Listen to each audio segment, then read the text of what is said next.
नमस्कार बच्चों। आज हम सब पढ़ेंगे कक्षा 6 की हिंदी भाषा सेतु का 5वां पाठ हंसते हंसते जीना, यानी हमें हंसते हंसते जिंदगी को जीना चाहिए। प्रजातंत्र में बोलने का महत्व बढ़ा है। विनोदपूर्ण ढंग से बोलना वाक्पटुता कहलाता है। विनोदपूर्ण कहते हैं यानी आनंद पूर्वक, यानी आप यदि कोई बात बोल रहे हैं तो उससे सामने वाले को आनंद आए, इस बात को वाक्पटुता कहते हैं। वाक्पटुता का अर्थ होता है बोलने की चतुराई, इसे ही बोलने की चतुराई कहते हैं।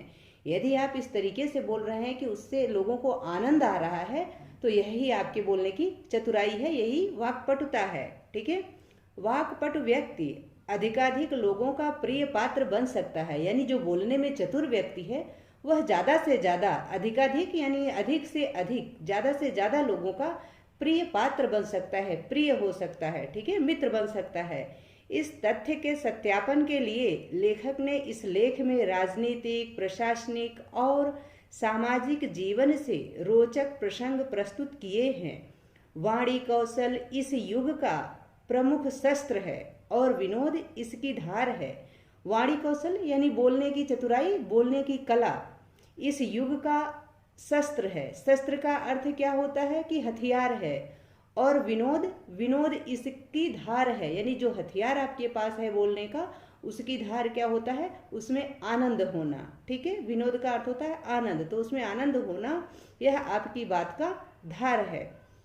इस निबंध में आए उदाहरण मनोरंजक तो हैं ही, वे हमें विनोद और वाणी कौशल के अर्जन की भी प्रेरणा देते हैं। विनोद के अनेक स्तर होते हैं, जैसे पद, शिक्षा, सुरुचि आदि के भेद से विनोद के स्तर भिन्न भिन्न हो जाते हैं। प्रस्तुत पाठ हंसते हंसते जीना में बोलचाल के शब्दों की अधिकता है और शैली हास्य, व्यंग और मनोरंजन के अनुरूप है। ठीक है, तो चलिए पढ़ते पाठ हंसते हंसते जीना।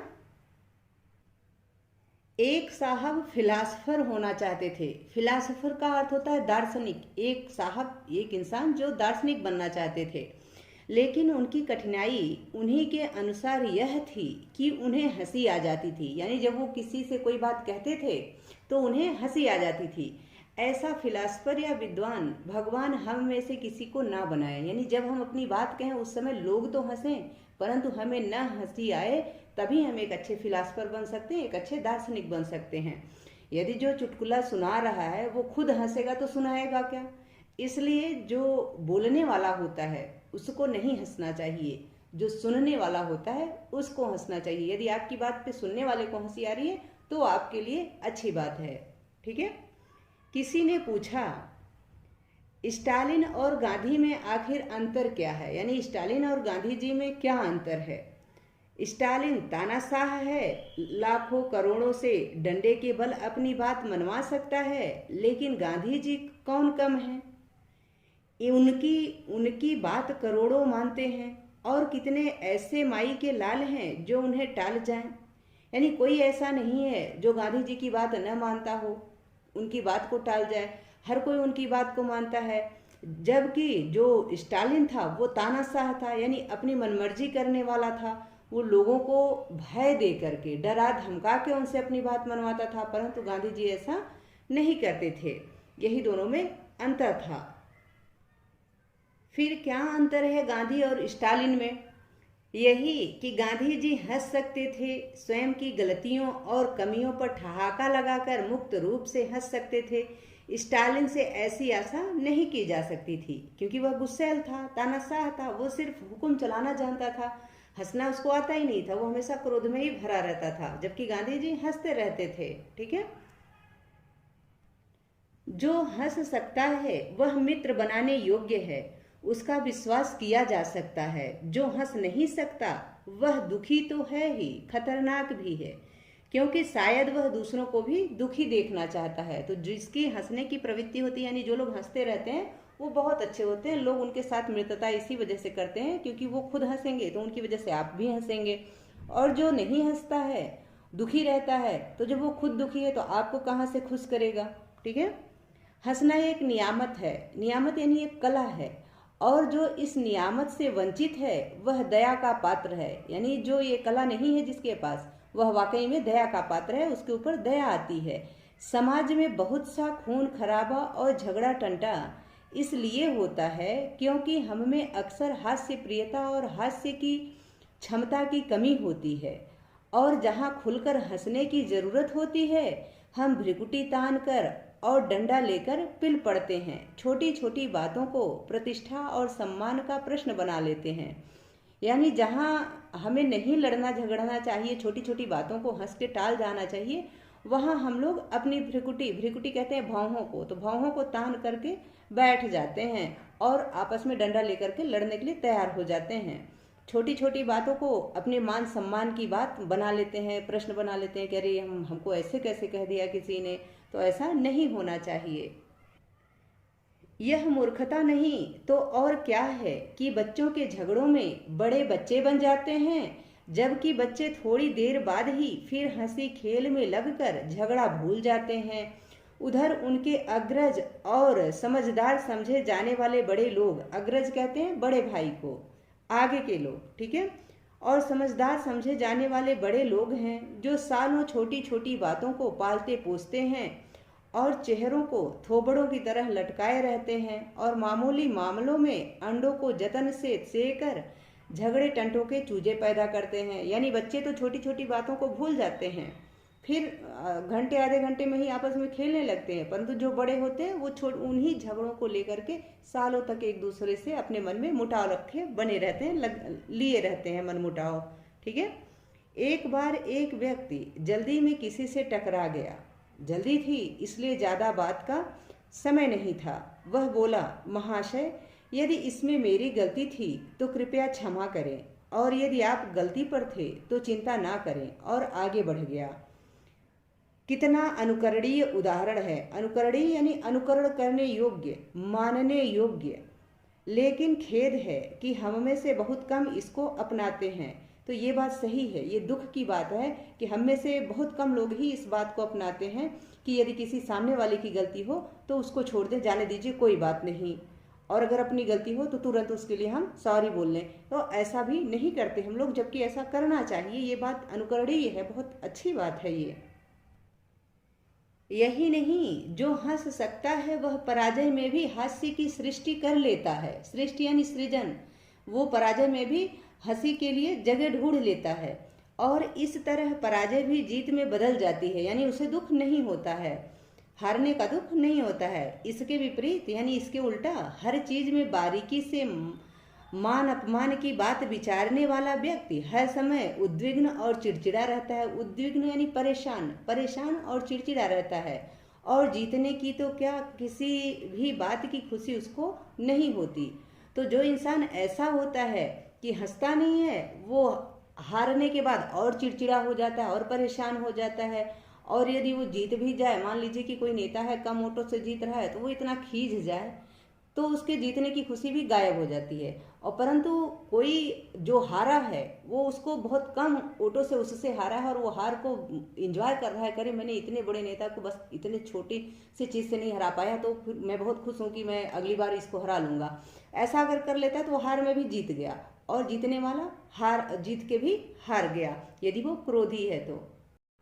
एक किस्सा है, सामत का मारा एक व्यापारी शहर के चुनाव में खड़ा हो गया। चुनाव का परिणाम निकला तो पता चला कि उसे कुल 3 वोट मिले थे, यानी सिर्फ 3 वोट मिले थे। अगले दिन जब बाजार खुला तो व्यापारी की दुकान पर एक बड़ा सा नोटिस टंगा था, भाइयों, क्या आप कृपा करके मुझे उन 3 बेवकूफ़ों के नाम बताएंगे जिन्होंने मुझे वोट दिए। यानी वो अपनी हार को भी इंजॉय कर रहा है कि मैं बेवकूफ़ था, जो मैं खड़ा हुआ इलेक्शन में मैं हार गया, लेकिन मुझे जिन 3 ने वोट किए वो भी बेवकूफ़ थे, क्योंकि उन्हें जीतने वाले को वोट देना चाहिए था। तो उसने अपनी हार को क्या किया, इंजॉय किया, ठीक है। किस्सागो कहता है, किस्सागो यानी खिस्सा कहने वाला, खिस्सा कहने वाला कहता है कि शहर हंस तो अब भी रहा था, लेकिन अब वह उस हारे हुए व्यापारी पर नहीं बल्कि उसके साथ हंस रहा था।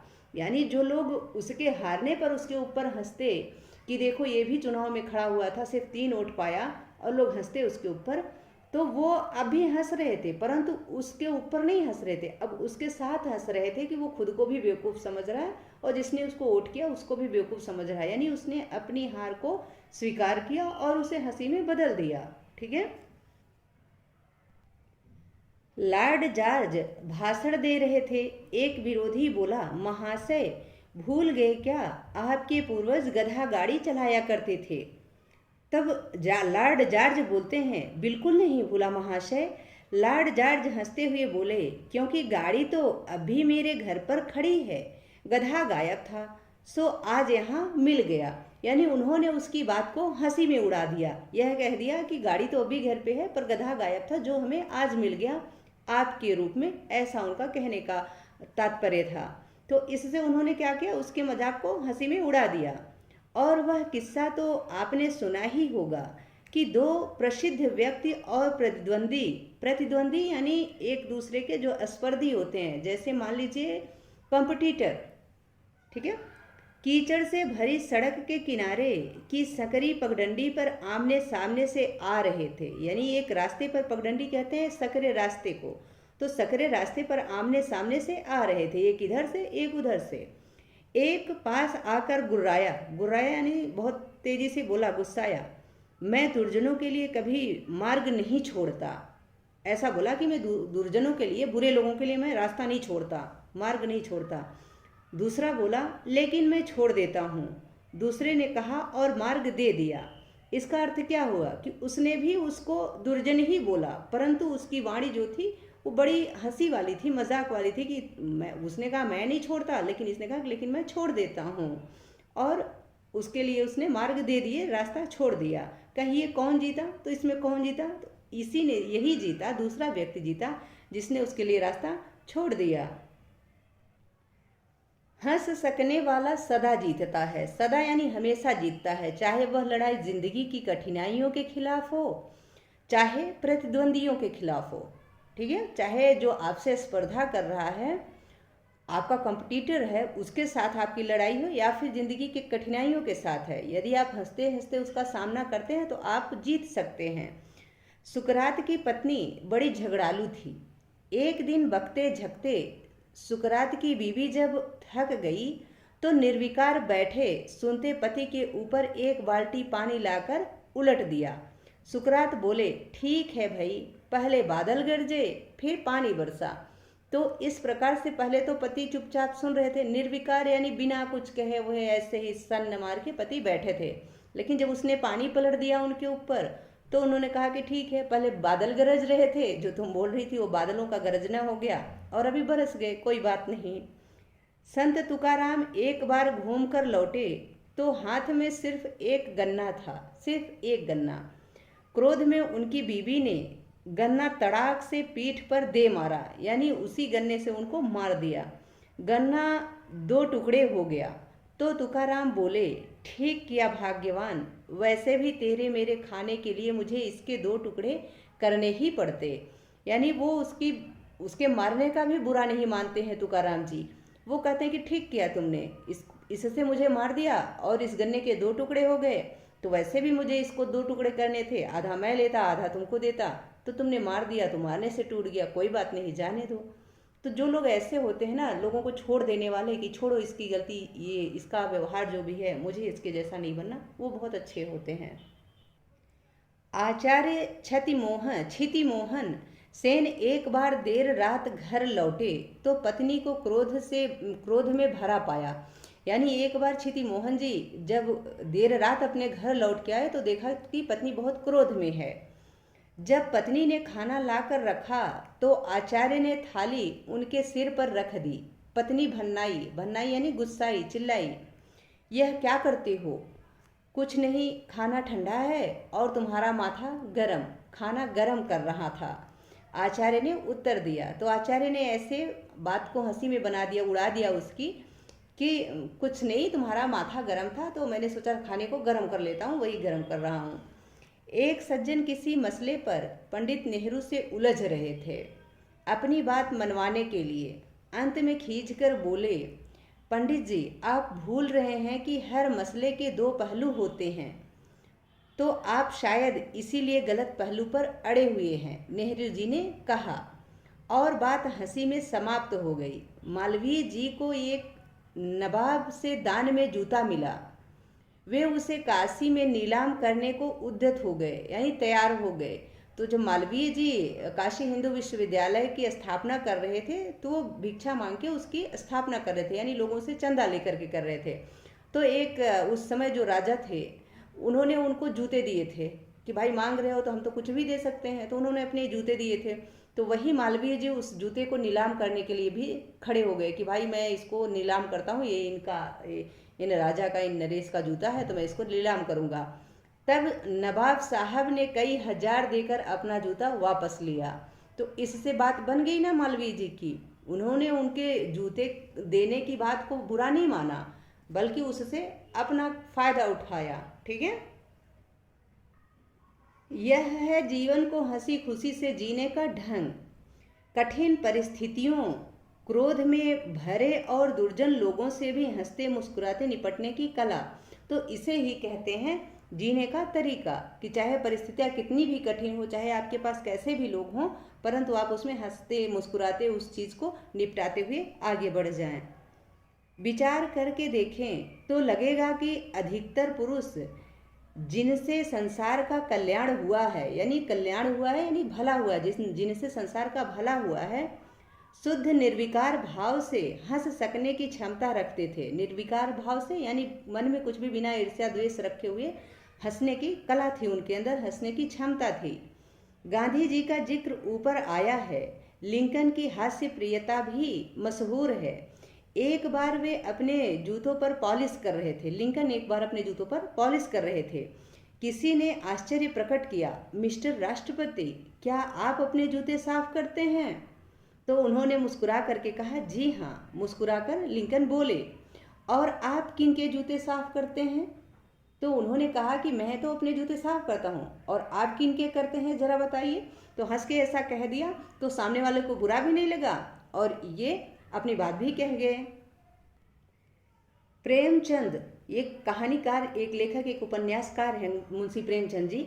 उनके बारे में बताया गया है कि प्रेमचंद जिंदगी भर बीमार रहते हुए गरीबी और अभाव से जूझते रहे, यानी निपटते रहे। गरीबी और अभाव में उनका जीवन बीता, लेकिन कैसी उन्मुक्त और निश्चल हंसी हंसता था वह कलम का सिपाही। वो बहुत उन्मुक्त यानी बहुत अच्छे से निश्चल, बिना किसी से ईर्ष्या द्वेष किए हंसते रहते थे। कलम का सिपाही उन्हें इसलिए कहा जाता है क्योंकि उन्होंने बहुत सारे उपन्यास, बहुत सारी कहानियाँ, बहुत सारी कविताएं सबकी रचना की, इसलिए उन्हें कलम का सिपाही कहा जाता है। मुंशी प्रेमचंद जी की को कलम की सिपाही का उपाधि मिली है। ठीक है।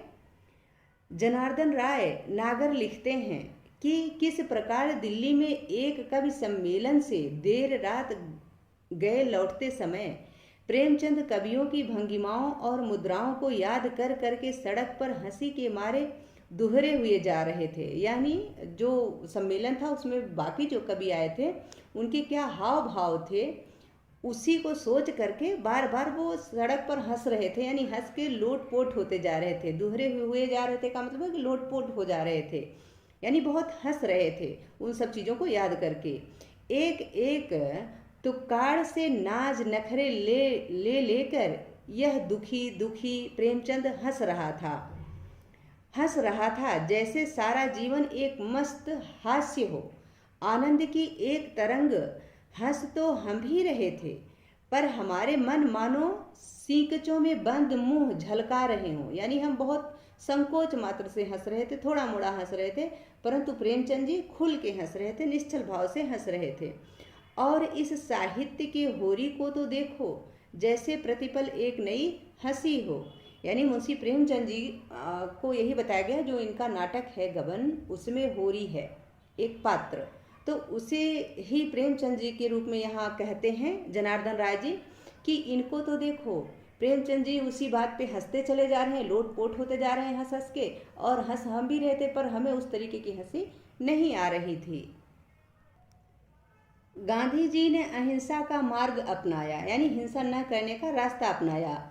लेनिन ने लोहे और रक्त का, यानी लेनिन जो था वो लोहे और रक्त का यानी खून का रास्ता अपनाया, यानी लोग खून खराबे का रास्ता अपनाया। परंतु लेनिन के दिल में भी गरीब और संत्रस्त लोगों के लिए उत्कृष्ट सहानुभूति थी, यानी उसके अंदर भी थोड़ी सहानुभूति थी।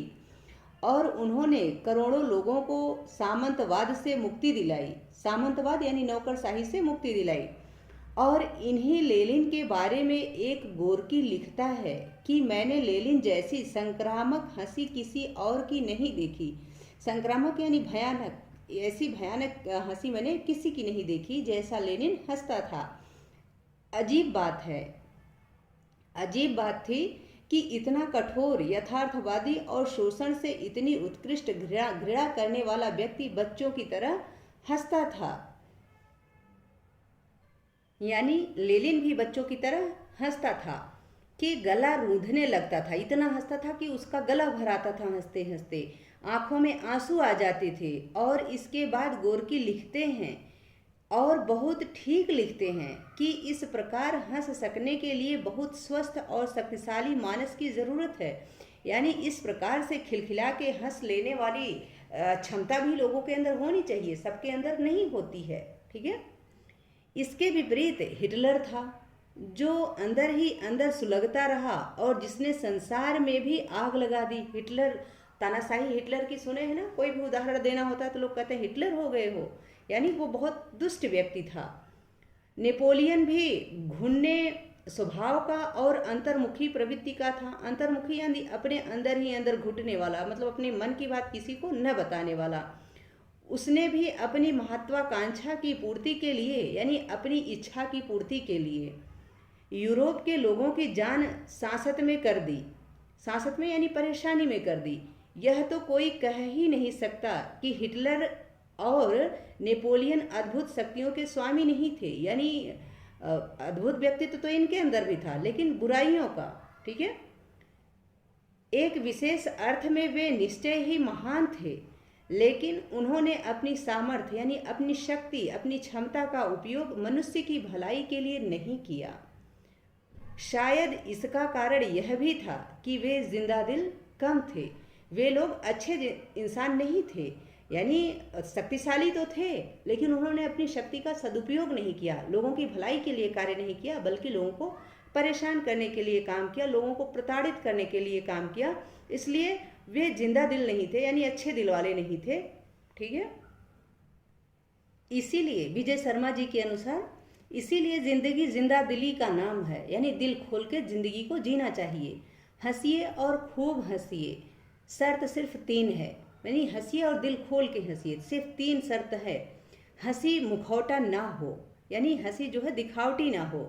दुश्मनी के मुंह पर पड़ा झूठा नकाब ना हो, यानी यदि आप किसी से दुश्मनी करते हैं अंदर ही अंदर और सामने से हंस के उससे बात करते हैं, तो ये ना हो। हंसी ऐसी न हो कि दूसरा सुनकर रोए, साथ न हंस सके, यानी ऐसी भी हंसी नहीं होनी चाहिए जिससे आपको तो अच्छा लगे, आप हंसे, परंतु सामने वाला उस बात से दुखी हो और वह रोए, तो ऐसी भी हंसी नहीं होनी चाहिए। तीसरी यह बात है कि हंसी जिंदगी से पलायन, असलियतों से दूर भागने का नाम न हो, यानी जो असलियत है उसी की तरह जिंदगी को जिया जाए हंस के। ऐसा ना हो कि आप अंदर से बहुत दुखी हैं और बाहर से दिखावे के लिए हंसते रहते हैं, हंसते रहते हैं। अच्छा, अक्सर कहा जाता है ना कि वो एक गाना भी है, तुम जो इतना मुस्कुरा रहे हो क्या गम है जिसको छुपा रहे हो। तो यदि जिसके अंदर बहुत दुख होता है ना, वो भी हंसने का ऐसे ही प्रयत्न करता रहता है, दिखावा करता रहता है। तो ऐसा भी कवि के अनुसार, लेखक के अनुसार ऐसा भी नहीं होना चाहिए।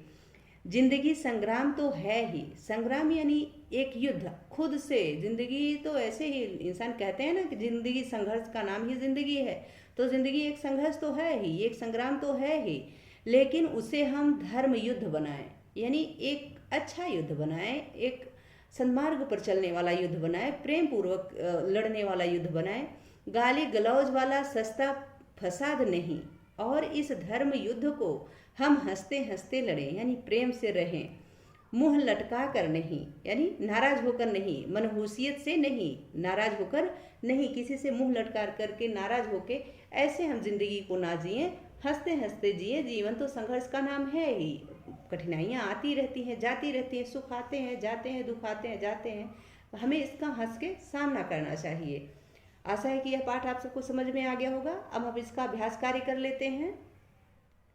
अभ्यास प्रश्न, बोध और विचार बहुविकल्पीय प्रश्न, सही विकल्प चुने। इस पाठ में गांधी जी की तुलना किससे की गई है? तो उत्तर है क, स्टालिन से। ख है, लेखक ने किस तरह के व्यक्ति को मित्रता के योग्य और विश्वसनीय बताया है? तो उत्तर है ग, जो हंस सकता हो। तीसरा प्रश्न है, इस पाठ में व्यापारी की किस विशेषता की चर्चा की गई है? तो उत्तर है घ, उसमें स्वयं पर हंस सकने की क्षमता थी। चौथा प्रश्न है, किस तरह का व्यक्ति सदैव जीतता है? तो उत्तर है ख, जो हंस सकता है। जो हंस सकता है वह हमेशा जीत सकता है। पांचवा प्रश्न है, किस संत की पत्नी ने उन पर गन्ना दे मारा? तो उत्तर है क, संत तुकाराम की। छठा है, किसने किसके भाषण के बीच में उनके विरोधी ने कह दिया था कि आपके पूर्वज गधा गाड़ी चलाया करते थे? तो उत्तर है घ, लॉर्ड जॉर्ज की। सातवां है, किसकी पत्नी ने उसके ऊपर एक बाल्टी पानी भरकर डाल दिया? तो उत्तर है क, सुकरात। आठवां प्रश्न है, मालवीय जी को नवाब से दान में क्या मिला? उत्तर है जूता। नौवां प्रश्न है, जनार्दन राय नागर ने किस लेखक की हंसी का जिक्र किया है? तो उत्तर है ग, प्रेमचंद की। 10वां प्रश्न है, 10वां, हंसी की 3 शर्तें कौन सी हैं? तो उत्तर है हंसी मुखौटा ना हो, सब साथ हंसें, हंसी यथार्थ से पलायन न हो, यानी हकीकत से दूर न हो, उपरोक्त सभी। तो उत्तर है घ, उपरोक्त सभी। आगे है लघुत्तरीय प्रश्न। प्रश्न 1 है, मित्र किसे बनाया जा सकता है? इस पाठ के आधार पर बताइए। तो इन प्रश्नों का उत्तर हमने कॉपी में लिख रखा है, तो हम आपको इसको वहां से दिखाते हैं। पहले प्रश्न, मित्र किसे बनाया जा सकता है? इसका उत्तर है जो हंस सकता है उसे मित्र बनाया जा सकता है, यानी जो हंस सकता है उसे ही मित्र बनाया जा सकता है। दूसरा प्रश्न है, विश्वास करने योग्य कौन होता है? हंसते हंसते जीना पाठ के आधार पर बताइए। तो उत्तर है जो हंसना जानता है वह विश्वास करने के योग्य होता है। तीसरा प्रश्न है, समाज में झगड़े क्यों होते हैं? हंसते हंसते जीना पाठ के आधार पर स्पष्ट कीजिए। तो उत्तर है समाज में झगड़े हास्य प्रियता तथा हास्य की क्षमता की कमी के कारण होता है। चौथा प्रश्न है, हम हार कर भी जीत कैसे सकते हैं? हंसते हंसते जीना पाठ के आधार पर स्पष्ट कीजिए। तो उत्तर है यदि हम हंसना जानते हैं तो हम पराजय को भी जीत में बदल सकते हैं, जैसे उस व्यापारी ने किया था। ठीक है। पांचवा प्रश्न है, क्रोधी को शांत करने का सबसे अच्छा उपाय क्या है? पाठ के आधार पर स्पष्ट कीजिए। तो उत्तर है क्रोधी को शांत करने का सबसे अच्छा उपाय हंसी है, यानी हम हंस करके क्रोधी व्यक्ति की बात को टाल सकते हैं। छठा प्रश्न है, अपने बारे में सोचिए, क्या आप जिंदा दिल हैं, अंतर्मुखी हैं, दूसरों का मजाक उड़ाने वाले हैं, अथवा समस्याओं को हंसी में उड़ा देने वालों में से हैं? तो ऐसा आप अपने बारे में सोचिए और उसको लिख भी सकते हैं। हमने यहाँ अपने बारे में लिखा है, आप अपने बारे में भी लिख सकते हैं। हम जिंदा दिल हैं तथा जीवन की सभी समस्याओं को हंसी खुशी से हल करने वालों में से हैं, यानी हम किसी भी समस्या का समाधान हंसते हंसते ढूंढने में ज़्यादा विश्वास रखते हैं। आगे है दीर्घोत्तरीय प्रश्न।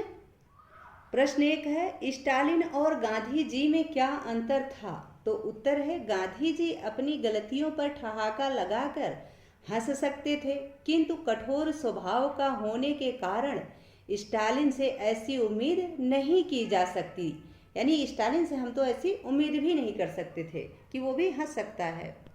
दूसरा प्रश्न है, जो हंस सकता है वह मित्र बनाने योग्य है, उसका विश्वास किया जा सकता है, हंसते हंसते जीना पाठ के आधार पर बताइए।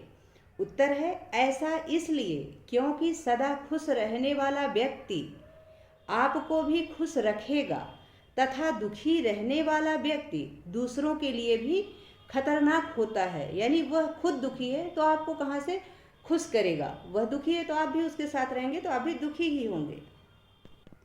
तीसरा प्रश्न है, पाठ में लेखक के अनुसार जो हंस नहीं सकता वह दया का पात्र किस प्रकार है?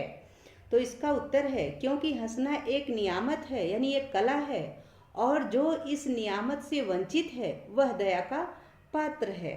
यानी जिसके पास हंसने की कला नहीं है वह वाकई में दया का पात्र है। चौथा प्रश्न है, बड़ों और बच्चों में क्या अंतर है? हंसते हंसते जीना पाठ के आधार पर बताइए। तो उत्तर है, बड़ों और बच्चों में यह अंतर है कि बच्चे आपस में झगड़ने के थोड़ी देर बाद ही झगड़ा भूलकर खेलने लगते हैं, परंतु बड़े ऐसा नहीं करते, वो उसी बात को लिए रखते हैं। पांचवा प्रश्न है, पराजय में भी हास्य की सृष्टि कैसे कर ली जा सकती है? यानी पराजय में भी, हार में भी कैसे जीत की खुशी मना ली जा सकती है? उत्तर है, अपनी पराजय को अपनाकर एवं उसे स्वीकार करके जो लोग हंसना जानते हैं वे पराजय में भी हास्य की सृष्टि उत्पन्न कर लेते हैं, यानी हास्य का सृजन कर लेते हैं, हास्य को बीच में ला लेते हैं, अपने जीवन में उत्पन्न कर लेते हैं हंसी को। प्रश्न 6 है, मैं दुर्जनों के लिए कभी मार्ग नहीं छोड़ता, लेकिन मैं छोड़ देता हूँ। प्रत्युत्तर देने वाला व्यक्ति पहले व्यक्ति से किस प्रकार जीत गया? तो उत्तर है, अपने विनम्र स्वभाव के कारण प्रत्युत्तर देने वाला व्यक्ति पहले व्यक्ति से जीत गया, यानी अपने अच्छे स्वभाव के कारण दूसरा व्यक्ति, उत्तर देने वाला व्यक्ति आगे वाले व्यक्ति से जीत गया। सातवां प्रश्न है, नेपोलियन और हिटलर अद्भुत शक्तियों के स्वामी होते हुए भी महान कैसे नहीं थे? तो उत्तर है, नेपोलियन और हिटलर ने कभी भी मनुष्यों की भलाई के लिए कार्य नहीं किए, क्योंकि उनमें जिंदा दिल की कमी थी, इसीलिए उन्हें महान नहीं कहा जा सकता। यानी जिसकी वजह से लोग परेशान हुए, दुख हुए, लोगों को कष्ट उठाना पड़ा, वो इंसान महान नहीं हो सकता, इसीलिए हिटलर और नेपोलियन महान नहीं थे। आठवां प्रश्न है, हास परिहास के साथ 3 प्रमुख शर्तें क्या हैं? तो उत्तर है, हास परिहास की 3 प्रमुख शर्तें निम्न है। नंबर 1, हंसी मुखौटा ना हो, यानी दिखावटी ना हो, सब साथ हंसे, और हंसी यथार्थ से पलायन ना हो, यानी यथार्थ से, हकीकत से गायब ना हो। आगे 9वां प्रश्न है, आशय स्पष्ट कीजिए। जिंदगी संग्राम तो है ही, लेकिन उसे हम धर्मयुद्ध बनाएं तो इसका क्या आशय है? इसका आशय यह है कि जीवन संघर्ष का ही दूसरा नाम है, परंतु हमें इसे अच्छे से प्रेम पूर्वक हंसते हंसते जीना चाहिए। जो संग्राम हमें, जो जिंदगी, जो लड़ाई हमें लड़नी है, उसे हम हंसते हंसते लड़ें, रो के झगड़ के लड़के क्यों लड़ें? ठीक है। आगे है भाषा बोधन। निम्नलिखित शब्द वर्तनी की दृष्टि से अशुद्ध हैं, इन्हें शुद्ध कीजिए, यानी आपको इसे शुद्ध करके लिखना है। तो इसको हमने लिख रखा है, उसका उत्तर आपको दिखाते हैं। ये शुद्ध वर्तनी है कि ये गांधी जो है इस पे बड़ी एक ही मात्रा लगेगी। विश्वास में आप देखिए उसमें पूरा सा है, इसमें आधा सा लगेगा। वंचित को आप देखिए कैसे लिखा गया, उसमें बीच में न है, जबकि अंक की बिंदी होनी चाहिए। भ्रिकुटी है, ठीक है, उसमें भ्रकुटी लिखा गया है, भ्रिकुटी होना चाहिए। दुर्जनों, उसमें र पे र दिया गया है, द पे र दिया गया है रेफ का, जो कि ज पे होना चाहिए। निर्विकार में भी यही है, ठीक है, निर्विकार में भी न पे दिया गया है रेफ का र, जबकि व पे होना चाहिए।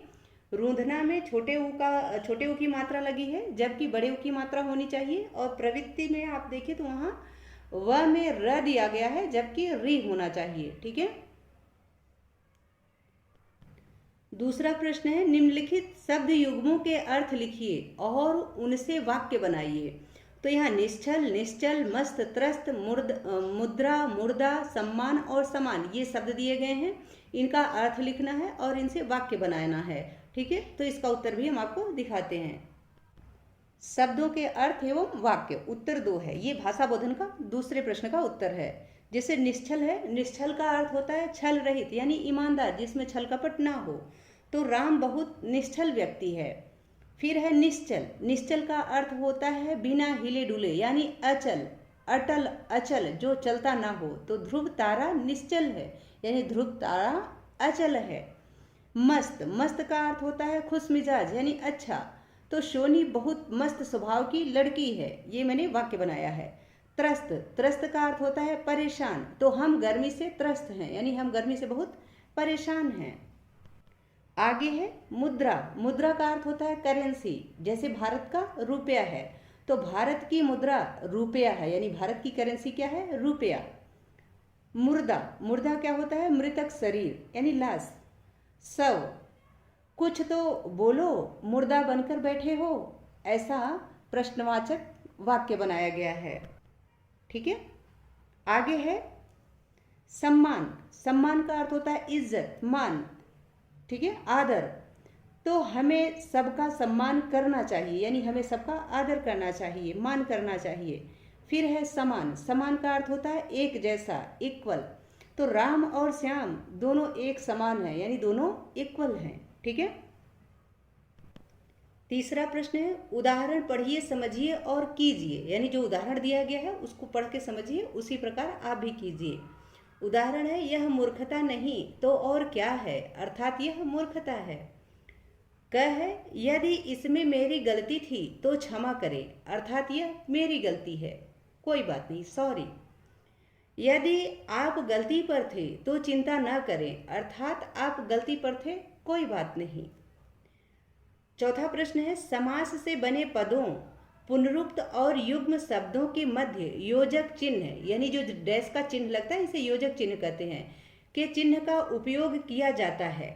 जैसे खून खराबा, छोटी छोटी, बहुत सा। पाठ में आए ऐसे 5 उदाहरण ढूंढकर लिखिए, जैसे झगड़ा टंटा, हंसी खुशी, नाज नखरे, बड़ा सा, एक एक। ये सारे आपके उदाहरण है पाठ में, और बहुत सारे उदाहरण हैं, तो आप चाहें तो पाठ से भी ढूंढ के लिख सकते हैं। पांचवा प्रश्न है भाषा बोधन का कि निम्नलिखित वाक्यों को पढ़िए। क है वह दुखी तो है ही, खतरनाक भी है। ख है झगड़ा टंटा होता ही इसीलिए है क्योंकि हम में अक्सर हास्य प्रियता की कमी होती है। ग है बच्चे थोड़ी देर बाद ही झगड़ा भूल जाते हैं। उपर्युक्त तीनों वाक्यों में ही निपात है। वाक्य में निपात का प्रयोग कहीं भी किया जा सकता है। वह जिस पद के साथ लगता है उस पर बल देता है यानी जोर देकर उसको बोलना पड़ता है। वाक्य क में ही निपात व्यक्ति के दुखी होने के भाव पर बल देता है। वाक्य ख में ही झगड़े होने के कारण पर बल देता है। वाक्य ग में ही कम समय की ओर संकेत करता है। इसी प्रकार के अन्य 2 उदाहरण लिखिए। तो ऐसे ही 2 उदाहरण आपको लिखने हैं, हम आपको इसका उत्तर दिखाते हैं। 5वें प्रश्न का उत्तर यह होगा कि यह कार्य केवल तुम ही कर सकते हो, तो यानी सिर्फ तुम ही कर सकते हो। दूसरा है इस प्रश्न में तुम्हें केवल 2 ही अंक मिलेंगे, यानी सिर्फ 2 ही अंक मिलेंगे, 2 से अधिक नहीं मिलेंगे। तो ये बल दिया गया है ना इन बातों पे, ठीक है, कि तुम ही कर सकते हो, करने पे बल दिया गया है, और 2 ही अंक मिलेंगे, तो यहाँ 2 अंक मिलने पर ही जोर दिया गया है।